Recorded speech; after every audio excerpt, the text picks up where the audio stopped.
Hello everyone, எல்லாருக்கும் வணக்கம். இன்னைக்கு நம்ம நிஃப்டி, பேங்க் நிஃப்டி, அதுக்கப்புறம் ஒரு 5 பெஸ்ட் இன்டர்டே ஸ்டாக்ஸை பற்றி நாம் டிஸ்கஸ் பண்ண போகிறோம். நாளைக்கு எப்படி இருக்கும் என்பதை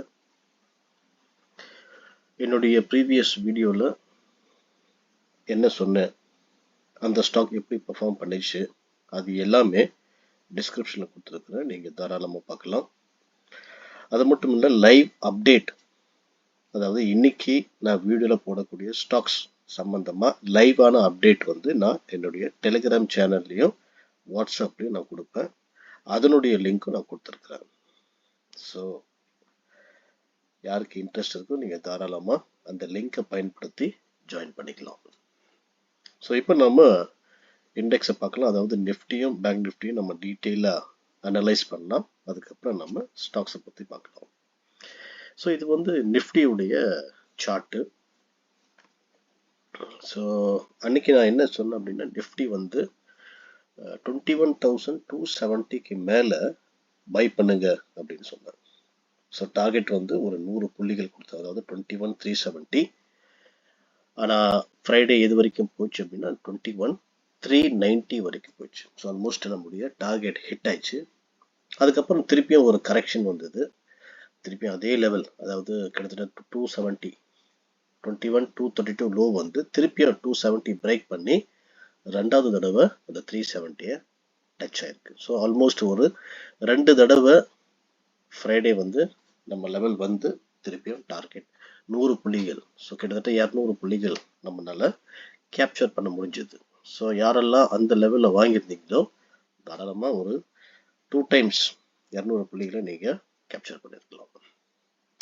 ஸோ இப்போ நாளைக்கு நிஃப்டி எப்படி இருக்கும் என்பதை நம்ம பார்க்கலாம். நிஃப்டியுடைய ஸ்ட்ராங்கான ரெசிஸ்டன்ஸ் லெவல் எங்கே இருக்குது அப்படின்னா 21,400 இந்த லெவலில் இருக்குது.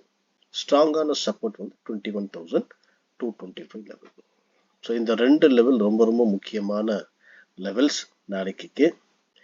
சப்போஸ் நிஃப்டி வந்து நாளைக்கு இந்த லெவலுக்குள்ள, இந்த ரேஞ்சுக்குள்ள ட்ரேட் ஆயிடுச்சுன்னா நீங்கள் பெட்டர் அவாய்ட் பண்ணலாம். நீ எந்த பொசிஷன் எடுக்க வேண்டாம். ஒன்று இந்த லெவலுக்கு மேலே போனால் பை பண்ணலாம், இதுக்கு கீழே வந்தால் செல் பண்ணலாம். இதுதான் ஸ்ட்ராட்டஜி நாளைக்கு இது. ஸோ இதை வந்து நீங்கள் மைண்டில் வச்சுக்கோங்க. சப்போஸ் நாளைக்கு வந்து நிஃப்டி ஃப்ளாட்டாக ஓப்பன் ஆகி 21,400 பிரேக் பண்ணி ஒரு பாசிட்டிவான கேண்டில் ஃபார்ம் பண்ணிச்சுன்னா நீங்கள் நிஃப்டியை பை பண்ணலாம். நல்லா வச்சுக்கோங்க, 21,400 லெவல் பிரேக் பண்ணி ஒரு பாசிட்டிவ் கேண்டில் வந்ததுன்னா அடுத்த கேண்டில் இதுக்கு முன்னாடி இருந்த கேண்டிலுடைய ஹை பிரேக் பண்ணா நீங்க நிஃப்டியை பை பண்ணலாம். ஸ்டாப் லாஸ் வந்து ஒரு 40 புள்ளிகளை நீங்க ஸ்டாப் லாஸ் வைக்கலாம். ஃபர்ஸ்ட் டார்கெட் வந்து 50 பாயிண்ட்ஸ், அதாவது 21,450 வந்து முதல் டார்கெட். அல்டிமேட் டார்கெட் வந்து 21,500. ஸோ இந்த லெவலில் வந்து கொஞ்சம் நிஃப்டி வந்து ஒரு பிரேக் ஆகலாம். ஏன் அப்படின்னா ஆல்ரெடி நிஃப்டி வந்து இது ஒரு ரெசிஸ்டன்ஸாக ஃபார்ம் ஆயிருக்கு. ஸோ அதனால் இந்த லெவல் வந்து கொஞ்சம் பார்க்க வேண்டிய ஒரு லெவல். சப்போஸ் நாளைக்கு இந்த லெவல் கிட்ட வந்து சஸ்டெயின் ஆகி திருப்பியும் பிரேக் ஆச்சுன்னா நம்ம இன்னும் ஹையர் லெவலில் நிஃப்டியை நம்ம பார்க்கலாம். ஸோ இந்த இடத்துல சஸ்டெயின் ஆகுனா தான் ஆகி, அதாவது 15லேருந்து 30 மினிட்ஸ் நிஃப்டி அங்கே ட்ரேட் ஆகி ஒரு பிரேக் அவுட் கொடுத்ததுன்னா திருப்பியும் நிஃப்டி வந்து அந்த ஆல் டைம் ஹை கிட்ட போகலாம். இல்லை அந்த ஹை கூட பிரேக் பண்ணி நியூ லைஃப் டைம் ஹையை கூட நிஃப்டி வந்து வருவதற்கான பாசிபிலிட்டிஸ் ரொம்ப பிரகாசமாக இருக்கு. ஸோ இது வந்து ஃபர்ஸ்ட் செனாரியோ நிஃப்டி. இது இப்போ நிஃப்டி வந்து சப்போஸ் கேப் அப் ஓப்பன் ஆச்சுன்னு வச்சுக்கோங்க, அதாவது 21,400க்கு மேலே இந்த லெவலில் ஓப்பன் ஆச்சுன்னா ஜஸ்ட் ஒரு ஸ்மால் ஒரு ரீட்ரேஸ்மெண்ட்காக வெயிட் பண்ணுங்க. மேபி இந்த சப்போர்ட் லெவலில் வந்து திருப்பி நிஃப்டி எந்த மாதிரியான பேட்டர்ன் ஃபார்ம் ஆகுது அப்படின்னு பார்க்கணும். ஸோ இங்கே வந்து நிஃப்டி வந்து ஒரு பாசிட்டிவ் கேண்டில் ஃபார்ம் ஆகி, இல்லை ஒரு பாசிட்டிவான ஒரு பேட்டர்ன், அதாவது டபுள் பாட்டம் பிரேக் அவுட், இல்லைன்னா inverse head and shoulder break out, இந்த மாதிரியான சில பேட்டர்ன் லோவர் டைம் ஃப்ரேமில் ஃபார்ம் ஆச்சுன்னா நீங்கள் அதை அடிப்படையை வச்சு கூட நீங்கள் நிஃப்டியை வந்து பை பண்ணலாம். எப்போ நெக்லைனை பிரேக் பண்ணுதோ அப்போ நீங்கள் பை பண்ணலாம். ஸ்டாப் லாஸ் வந்து நான் முன்னாடி சொன்ன மாதிரியே ஒரு 40 பாயிண்ட்ஸை வந்து ஸ்டாப் லாஸை வைங்க. ஃபர்ஸ்ட் டார்கெட் வந்து 21,450, நெக்ஸ்ட் வந்து 21,500. பட் அல்டிமேட் டார்கெட் வந்து 21,600. இதுவும் நீங்கள் மைண்டில் வைங்க. எப்போ இது வரும் என்பதை நான் முன்னாடியே சொல்லியிருந்தேன். இங்கே சஸ்டெயின் ஆகணும், அதுக்கப்புறம் தான் சஸ்டெயின் ஆகி பிரேக் அவுட் ஆனாதான் இந்த லெவல் வரும். செல்லிங் நம்ம எப்போ பண்ணலாம் அப்படின்னா, நிஃப்டி வந்து சப்போஸ் கேப் டவுன் ஓப்பன் ஆயிடுச்சுன்னு வச்சுங்க. ஓப்பன் ஆகி 21,225 பிரேக் ஆகி ஒரு நெகட்டிவ் கேண்டில் ஃபார்ம் ஆச்சுன்னா நீங்கள் வந்து செல் பண்ணலாம். அதனால் நம்ம வச்சுக்கோங்க, 21,225 பிரேக் ஆகி ஒரு நெகட்டிவ் கேண்டில் க்ளோஸ் ஆயிடுச்சுன்னா அந்த கேண்டில் நெக்ஸ்ட் கேண்டில் முன்னாடி கேண்டிலுடைய லோவை பிரேக் பண்ணிச்சுன்னா நீங்கள் தாராளமாக நிஃப்டியை செல் பண்ணலாம். ஸ்டாப் லாஸ் வந்து 21 ஒரு 40 புள்ளிகள் இல்லை 45 புள்ளிகள் வச்சுட்டு ஃபர்ஸ்ட் டார்கெட் வந்து 50 பாயிண்ட்ஸ், அதாவது 21,175, நெக்ஸ்ட் வந்து 21,100. ஸோ இந்த ரெண்டு டார்கெட்டை நீங்கள் மைண்டில் வச்சு நிஃப்டியை வந்து தாராளமாக செல் பண்ணலாம். ஸோ இதுதான் நாளைக்கு நிஃப்டியுடைய ஸ்ட்ராட்டஜி. உங்களுக்கு நல்லா புரிஞ்சிடுன்னு நினைக்கிறேன். இப்போ நம்ம பேங்க் நிஃப்டியை பற்றி போகலாம்.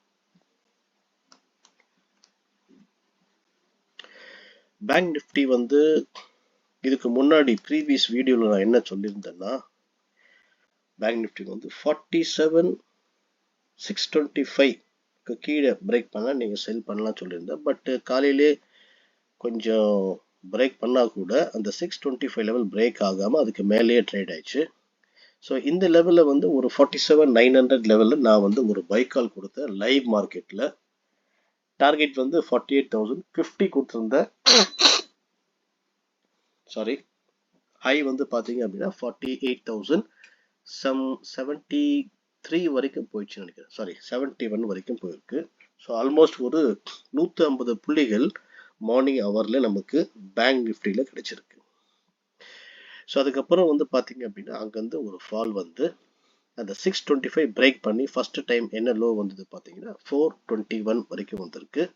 ஸோ இங்கே ஒரு 625னா ஒரு 200 புள்ளிகள், 625 425 200 புள்ளிகள்.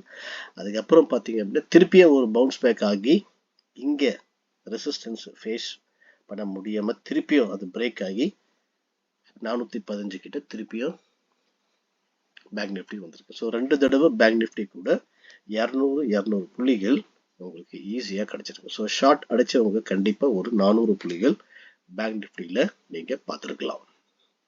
ஸோ இப்போ நாளைக்கு வந்து எப்படி இருக்கும் என்பதை இப்போ நம்ம டிஸ்கஸ் பண்ணலாம். பேங்க் நிஃப்டி பார்த்தீங்கன்னா ஒரு அருமையான ட்ரெண்ட் லைன் இங்கே ஃபார்ம் ஆயிருக்கு. ஸோ இந்த ட்ரெண்ட் லைனில் பேங்க் நிஃப்டி வந்து நிறைய தடவை டச் ஆயிருக்கு, ரெஸ்பெக்டும் பண்ணுது, பிரேக் ஆகாமல் இந்த ட்ரெண்ட் லைனை சப்போர்ட்டாக எடுத்து பேங்க் நிஃப்டி மேலே போயிருக்கு. ஸோ ஃப்ரைடே கூட பார்த்தீங்கன்னா அதே மாதிரி இந்த ட்ரெண்ட் லைன் கிட்ட வந்துட்டு ஒரு புல் பேக் வந்திருக்கு. ஆனால் க்ளோசிங் பார்த்தீங்க அப்படின்னா அந்த ட்ரெண்ட் லைனுக்கு மேலே க்ளோஸ் ஆயிருக்கு. ஸோ செவ்வாய்க்கிழமை நாளைக்கு எப்படி இருக்குன்னா, சப்போஸ் நாளைக்கு பேங்க் நிஃப்டி வந்து ஃப்ளாட்டாக ஓப்பன் ஆகி இந்த ட்ரெண்ட் லைனையும் இந்த ஹாரிசான்டல் சப்போர்ட்டையும் பிரேக் பண்ணிச்சுன்னா நீங்கள் தாராளமாக பேங்க் நிஃப்டியை செல் பண்ணலாம்.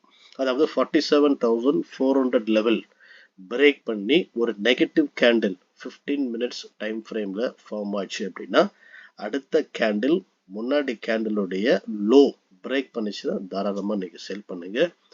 ஸ்டாப் லாஸ் வந்து 100 புள்ளிகளை வைங்க.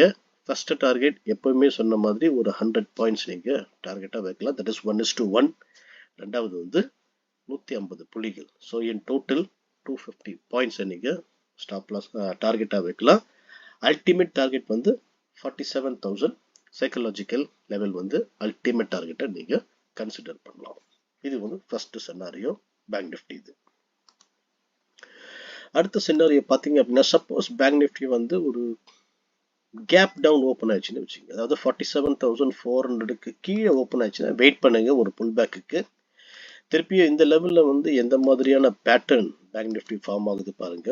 இன்கேஸ் ஒரு நெகட்டிவ் கேண்டில் ஃபார்ம் ஆயிடுச்சு அப்படின்னா, இல்லைன்னா ஒரு டபுள் டாப் பேட்டர்ன் இல்லை head and shoulder pattern form ஆயிடுச்சு, இந்த நெக்லைனை பிரேக் பண்ணால் கூட நீங்கள் தாராளமாக பேங்க் நிஃப்டியை செல் பண்ணுங்க. இன்கேஸ் பேங்க் நிஃப்டியை வந்து கேப் டவுன் ஓப்பன் ஆச்சு அப்படின்னா, ஸ்டாப் லாஸ் வந்து முன்னாடி சொன்ன மாதிரி தான் ஒரு 100 புள்ளிகள். ஃபர்ஸ்ட் டார்கெட் 100, செகண்ட் டார்கெட் வந்து 150. பட் அல்டிமேட் டார்கெட் வந்து நீங்க இந்த டார்கெட்டை 47,000 சைக்கலாஜிக்கல் லெவலில் நீங்க அல்டிமேட் டார்கெட்டா வைக்கலாம்.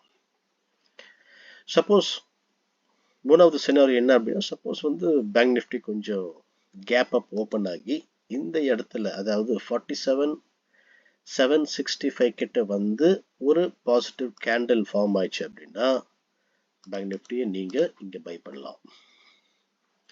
ஸ்டாப் லாஸ் வந்து 100 பாயிண்ட்ஸ், டார்கெட் வந்து 100 பாயிண்ட்ஸ், அதாவது 47,850 இல்ல 900 லெவல் நீங்க டார்கெட்டா வைக்கலாம்.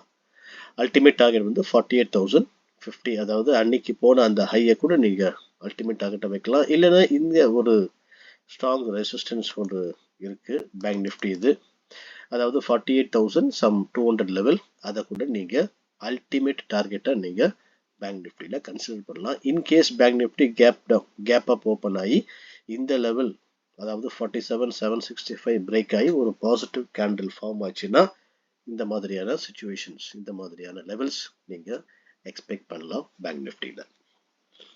ஸோ இப்போ வந்து உங்களுக்கு நிஃப்டியும் பேங்க் நிஃப்டியும் நல்லா புரிஞ்சுட்டு நினைக்கிறேன். இப்போ நாம சில இன்ட்ரடே ஸ்டாக்ஸை பத்தி நாம டிஸ்கஸ் பண்ணலாம். ஸோ இந்த ஃபர்ஸ்ட் ஸ்டாக் வந்து பார்த்தீங்கன்னா கோஃபோர்ஜ். ஸோ இந்த கோஃபோர்ஜில் வந்து என்ன மாதிரியான ஃபார்ம் ஆயிருக்குன்னா ஒரு சிமெட்ரிக் ட்ரையாங்கிள் பேட்டர்ன் வந்து கோஃபோர்ஜில் ஃபார்ம் ஆயிருக்கு. ஸோ ஆல்மோஸ்ட் வந்து இங்கே ஒரு ஹாரிசான்டல் ரெசிஸ்டன்ஸ் லெவல் கூட ஃபார்ம் ஆயிருக்கு. ப்ளஸ் இங்கே ஒரு ஒரு ட்ரெண்ட் ரெசிஸ்டன்ஸ் லைன் கூட இருக்கு. ஸோ இந்த லெவலில் வந்து நாளைக்கு கோஃபோர்ஜ் பிரேக் பண்ணிச்சுன்னா நீங்கள் பை பண்ணலாம். Buy above 6325, stop loss 6220, target 6350, 6380, 6440. இப்போ நாம அடுத்த ஸ்டாக்கை நம்ம பார்க்கலாம், டிமார்ட். ஸோ இந்த டிமார்ட் கூட பார்த்தீங்க அப்படின்னா ஒரு அருமையான சூப்பரான ஒரு ட்ரெண்ட் லைனை இந்த டிமார்ட் ரெஸ்பெக்ட் பண்ணுது. இந்த ட்ரெண்ட் லைனை டிமார்ட்டால பிரேக் பண்ண முடியல. அது மட்டும் இல்லை, இங்கே வந்து ஒரு ஹாரிசான்டல் ரெசிஸ்டன்ஸ் லெவல் கூட ஃபார்ம் ஆயிருக்கு. இன்கேஸ் நாளைக்கு இந்த ஹாரிசான்டல் ரெசிஸ்டன்ஸ் லெவல்லையும் ட்ரெண்ட் ரெசிஸ்டன்ஸும் பிரேக் பண்ணிச்சுன்னா நீங்கள் தாராளமாக டிமார்ட்டை பை பண்ணலாம். Buy above 4010, stop loss 3980, target 4025, 4045 and 4080. இந்த 3 டார்கெட்டை நீங்கள் பார்க்கலாம் டிமார்ட்டில். இப்போ நம்ம அடுத்த ஸ்டாக் பார்க்கலாம், ஆஸ்ட்ரல் லிமிடெட். இந்த ஆஸ்ட்ரல் கூட பார்த்தீங்கன்னா ஒரு அருமையான சூப்பரான ஒரு ட்ரெண்ட் லைன் இங்கே ஃபார்ம் ஆயிருக்கு. மல்டிபிள் டைம்ஸ் இந்த லெவலில் வந்து டச் ஆயிருக்கு பிரேக் ஆகாமல். ஸோ இந்த ட்ரெண்ட் லைனை வந்து இந்த ஸ்டாக் வந்து ரெஸ்பெக்ட் பண்ணுது நம்ம முடிவுக்கு வரலாம். ப்ளஸ் ஒரு ஹாரிசான்டல் ரெசிஸ்டன்ஸ் லெவல் கூட இருக்கு. ஸோ இந்த ரெண்டுமே இந்த இடத்துல மீட் ஆகிறதால இது வந்து ஏரியா ஆஃப் கன்ஃப்ளூவன்ஸ் அப்படின்னு கூட நம்ம சொல்லலாம். ஸோ நாளைக்கு இந்த ஏரியா ஆஃப் கன்ஃப்ளூவன்ஸை பிரேக் பண்ணிச்சுன்னா நீங்க ஆஸ்ட்ரல்ல பை பண்ணலாம். Buy above 1947, stop loss 1925, target 1958, 1970 and 2000. இந்த 3 டார்கெட்டை நீங்க பிளான் பண்ணுங்க. 1925 ஸ்டாப் லாஸை வச்சு பை ஆஸ்ட்ரல். இப்போ நம்ம அடுத்த ஸ்டாக்கை பார்க்கலாம். அடுத்தது வந்து ஏயு ஸ்மால் பேங்க். ஸோ இந்த ஏயு ஸ்மால் பேங்க் நீங்க பார்த்தீங்க அப்படின்னா இது வந்து இந்த ரேஞ்சில் இந்த ஸ்டாக் வந்து மூவ் ஆகிக்கிட்டே இருக்குது. சப்போஸ் இந்த ரேஞ்சு மேலே பிரேக் பண்ணால் பை பண்ணலாம், கீழே பிரேக் பண்ணால் செல் பண்ணலாம், அதுதான் ஸ்ட்ராட்டஜி. பட் இங்கே வந்து ஒரு ஹாரிசான்டல் சப்போர்ட் கூட இருக்கு. நாளைக்கு இந்த ட்ரெண்டை பிரேக் பண்ணதுக்கப்புறம் நீங்கள் செல் பண்ணாதீங்க. இந்த ஹாரிசான்டல் சப்போர்ட்டையும் பிரேக் பண்ணதுக்கு அப்புறம் நீங்க செல் பண்ணுங்க. So sell below 751, stop loss 763, target 744, 740 and 730. So இந்த 3 டார்கெட்டை பிளான் பண்ணுங்க. 763 ஸ்டாப் லாஸை வச்சு செல் ஏயு ஸ்மால் பேங்க். இப்போ அடுத்த ஸ்டாக் நம்ம பார்க்கலாம். அடுத்த ஸ்டாக் வந்து 2 பாசிபிலிட்டிஸ் இருக்கு, அதாவது பஜாஜ் ஃபின்சர். இந்த பஜாஜ் ஃபின்சர் வந்து 1690க்கு மேலே நம்ம பை பண்ணலாம். இந்த லெவல் பிரேக் பண்ண செல் பண்ணலாம். இங்கே எப்படி அப்படின்னா இங்கே பார்த்தீங்க அப்படின்னா ஒரு இன்வெர்ஸ் ஃபிளாக் போல் பேட்டர்ன் இந்த ஸ்டாக் ஃபார்ம் ஆயிருக்கு. ஸோ இது வந்து போலாக நீங்கள் கன்சிடர் பண்ணலாம், இது வந்து ஃபிளாக். ஸோ எப்பவுமே ஃபிளாக் மேலே பிரேக் பண்ணால் நீங்கள் செல் பண்ணலாம் இல்லைங்களா. ஸோ அது மாதிரி ஒரு inverse pole and flag pattern form இருக்குது. அது மட்டும் இல்லை, இதுக்குள்ள அதாவது இந்த ஃபிளாகுக்குள்ள பார்த்தீங்க அப்படின்னா ஒரு டபுள் இன்வர்ஸ் ஒரு ஹெட் அண்ட் ஷோல்டர் பேட்டர்ன் கூட ஃபார்ம் ஆயிருக்கு. சப்போஸ் இது இங்கே பிரேக் பண்ணிச்சுன்னா ஹெட் அண்ட் ஷோல்டரை நம்ம கன்சிடர் பண்ணலாம். இதை இன்கேஸ் இது பிரேக் பண்ணாமல் இங்கேருந்து மேலே போச்சு அப்படின்னா இது ஒரு டபுள் பாட்டம் பிரேக் அவுட்டாக கன்சிடர் பண்ணலாம். ஸோ ரெண்டு பாசிபிலிட்டிஸ் இருக்கு. Sell below 1663, stop loss 1675, target 1656, 1650 and 1640. Buy above 1690, stop loss 1675, target 1697, 1705 and 1750. So இந்த ரெண்டு டார்கெட்டை நீங்கள் பிளான் பண்ணலாம். ஸோ இன்னைக்கு நான் சொன்ன ஸ்டாக்ஸை நீங்கள் உங்களுடைய வாட்ச் லிஸ்ட்டை வச்சுட்டு நாளைக்கு பிரேக் அவுட் ஆயிடுச்சுன்னா பை பண்ணுங்க, பிரேக் டவுன் ஆச்சுன்னா செல் பண்ணுங்க. ஸோ ஆல்ரெடி இதுக்கு முன்னாடி ப்ரீவியஸாக நான் கொடுத்த வீடியோவில் சில ஸ்டாக்ஸ் நான் ரெக்கமெண்ட் பண்ணியிருந்தேன். அந்த ஸ்டாக்ஸ் எப்படி பெர்ஃபார்ம் பண்ணுச்சு அப்படின்னு நான் டிஸ்கிரிப்ஷனில் கொடுத்துருக்குறேன். ப்ளஸ் நிஃப்டியும் பேங்க் நிஃப்டி என்ன ஆச்சு என்பதை இந்த வீடியோவில் நான் லைவாக கொடுத்துருக்குறேன். அது மட்டும் இல்லை, அந்த வீடியோவில் ஒரே சூப்பர், அதாவது ஜாக்பாட் கால் ஒன்று இது அப்படின்னா எஸ்ஆர்எஃப் லிமிடெட், அதை மட்டும் நம்ம பார்க்கலாம். மற்றது எல்லாமே டீட்டெயிலாக நான் கொடுத்துருக்குறேன். எஸ்ஆர்எஃப் வந்து 2408க்கு மேலே நான் பை பண்ண சொல்லியிருந்தேன். டார்கெட் வந்து 24, 20, 35, 65 இந்த 3 டார்கெட் கொடுத்தேன். அன்றைக்கி ஹை பார்த்தீங்க அப்படின்னா எக்ஸாக்டாக பின் பாயிண்ட்டாக 2465 ஹை வரைக்கும் போயிருக்கு இந்த எஸ்ஆர்எஃப். ஸோ உண்மையிலேயே கிட்டத்தட்ட இந்த இடத்துல நீங்கள் வாங்கியிருந்தீங்க அப்படின்னா ஒரு 57 பாயிண்ட்ஸ் இன்ட்ரடேலேயே உங்களுக்கு இந்த ஸ்டாக்ஸில் நீங்கள் ஏர்ன் பண்ணியிருக்கலாம், கேப்சர் பண்ணியிருக்கலாம். ஸோ இதுதான் அருமையான ஒரு பர்ஃபார்மன்ஸ் பண்ணியிருந்தது. பட் மற்ற ஸ்டாக்ஸ் கூட பார்த்தீங்க அப்படின்னா சில ஸ்டாக்ஸ் வந்து டார்கெட் 1 அச்சீவ் ஆயிருக்கு, சிலது வந்து டார்கெட் 2 கூட அச்சீவ் ஆயிருக்கு. பட் இது மட்டும் தேர்ட் டார்கெட் வரைக்கும் போயிருக்கு. அதனால தான் இதை நான் எக்ஸ்பிளைன் பண்ணுறேன். மற்ற ஸ்டாக்ஸ் எல்லாம் வந்து என்னுடைய டிஸ்கிரிப்ஷனில் நீங்கள் பார்க்கலாம். ஸோ இந்த வீடியோ உங்களுக்கு பிடிச்சிருந்து அப்படின்னா நீங்கள் தாராளமாக லைக் கொடுங்க. இதை வந்து உங்களுடைய இன்டர்நெட் ட்ரேடர்ஸ் யாராவது இருந்தாங்க அப்படின்னா அவங்களுக்கு ஷேர் பண்ணுங்க. மறக்காமல் சப்ஸ்கிரைப் பண்ணுங்க. ஸோ நீங்கள் சப்ஸ்கிரைப் பண்ணும்போது நான் எப்பெல்லாம் வந்து வீடியோ அப்லோட் பண்ணுறேனோ உங்களுக்கு ஆட்டோமேட்டிக்காக நோட்டிஃபிகேஷன் வரும். தேங்க்யூ ஃபார் வாட்சிங்.